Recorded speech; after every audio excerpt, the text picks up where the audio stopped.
get this angle. How's it going, everyone?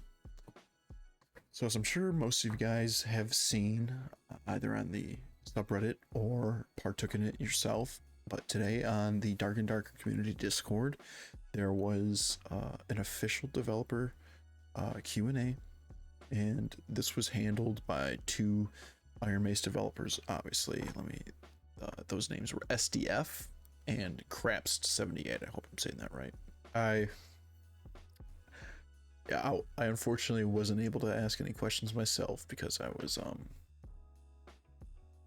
indisposed. Fortunately, the community, they had my back. They had our back, and they came in clutch with some pretty nice questions. Fortunately, so basically what I did is browse the Q&A on Discord, and I tried to pull like the 5 most relatable and widely discussed topics either on the Discord or on the Dark and Darker subreddit, as well as some questions that just had general positive reactions on the Discord that were being asked. The entire thread has been transcribed thanks to a Reddit user, and I linked it in the description below. Now, not to waste any more time and jump right into number 1. So first up, we have Lem the Rogue coming in hot with a nice and meaty question about the new map, amongst many other things. So what I believe is being asked here is if B1, which has been what I believe is a recently mentioned map, which I believe they had mentioned it being outdoors, is going to be playable in the next playtest. And in very straightforward fashion, SDF says, Ruin will be playable in the next playtest. So they hit us with a new name, and it's going to be playable in the next playtest. That's pretty awesome.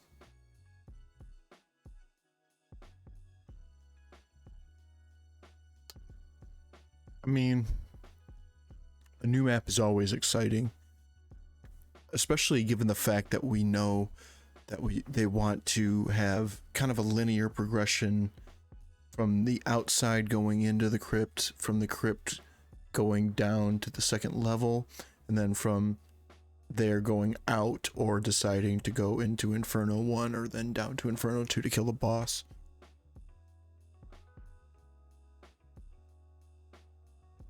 So next up we have Nessie, and they're asking a pretty hard-hitting question about the monetization features in the game. And we're met with quite an ambiguous answer from SDF. A monetization model that players can understand. I wonder what that means. So this was probably exclusively left vague for a specific reason, and if I had to guess, that's because they don't know what they want to do with it. You know, they're a small development team, and a cash shop of some sort is not a bad idea by any means necessary. Obviously, though, we need to make sure that it's cosmetic only. This game is still early in development, and that's what a lot of people need to understand. I've played games, I've seen games that have been in late stage development basically upon release, and the systems and the mechanics and even the optimization was in absolute dire straits, and instead of fixing it before launch, the developers just decided to add a cash shop. And for me, one of the examples that comes to mind almost immediately is New World. Now, I'm not going to get too much into the weeds with this one, but basically New World, which was an MMO, was released in a state in which one of the main components of the game, which was large-scale PvP battle, basically turned into a slideshow, even with the absolute top-end hardware. And Amazon decided to add a cash shop before fixing any of that. Now, do I think that's going to be an issue that plagues Dark and Darker? Not necessarily, especially considering that the performance was running quite smoothly. And they did change stuff from Unreal Engine 4 to Unreal Engine 5 with better optimization updates. Plus, based on what they said about making a great game first, I have metered faith in the development team. Not blind faith, but definitely I have some hope. Going into number 3 now, we have Nessie the Barbarian back with another great question. And they ask, have you guys ever thought about adding a PvE only mode for those casual players that just want to roleplay and have fun with their friends, and a complete separate loot table from a PvP VE server? In our answer from SDF, which is, there are currently no plans. So again, not a long answer, but still a thorough one, despite how short it is. I know that this is a big question being asked in the community right now, and it's not something that I'm sure the developers have gone unnoticed considering how many people ask about it. With that being said, I would bet my entire stash in game that they are not going to add a PvE like single player or just PvE only mode. And my rationale behind thinking that is solely because they're a small development team, and that's a lot of resources to divert to something that probably not a lot of people are going to benefit from. They've already mentioned that they are understaffed and they are in need of utilizing as many resources as they have towards what they have going on right now. And like I said, they're a small dev team. You know, they can't be putting all of their eggs in different baskets. You know, they kind of gotta focus on the PvE. Man, that's hard to say. Aspect of the game. I mean, apparently they're actually like pushing their desks closer together so they can get more people in to work. Don't glorify crunch. So next, there's something a little bit more concrete. We have Plobsy asking about the next playable class. Is there a new character confirmed? If so, what character? And in true SDF fashion, we get a very straight to the point answer. Bard. However, it is unknown when it will be released at this time. Now, I'm certainly not a game designer. Obviously, I wouldn't be on YouTube. Maybe I would, I don't know. Kind of been around the margins of game design and the pipelines that they use. I know character development takes a long time, pretty much from inception to conception. However, the speed that these developers have been able to push content out, whether it's like hot fixes during the playtest or just new content from playtest to playtest, seems to be it seems like it could be possible that they can get another character out while they're still working on the current character selection that they have. So number 5, which is anti-cheat. This is the one that I was most interested in from both the questions being asked as well as the answers that were given.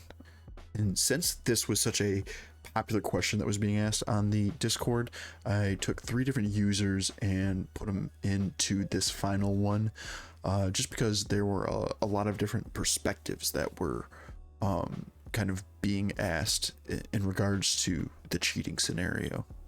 And the first question on the topic is going to be from Horochen. They give us a little bit of a perspective. I'm an Asian player. Everyone knows that cheating is a serious problem in Asia.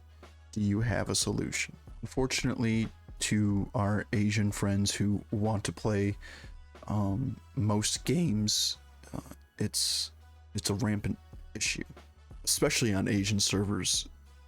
So I can absolutely sympathize. Aside from the obvious that cheating is bad and quite honestly makes no sense if you think about it logically in a competitive game, but it's absolutely critical to the life cycle of an early access as well as a newly released title by a small indie dev that their game is not overrun by hackers, because all the legitimate players who are going to buy and continue to fund the game in the correct manner in which it's supposed to are going to leave because they're constantly getting killed by cheaters. And then SDF hits us back with, we plan to test some more features to defend against cheaters.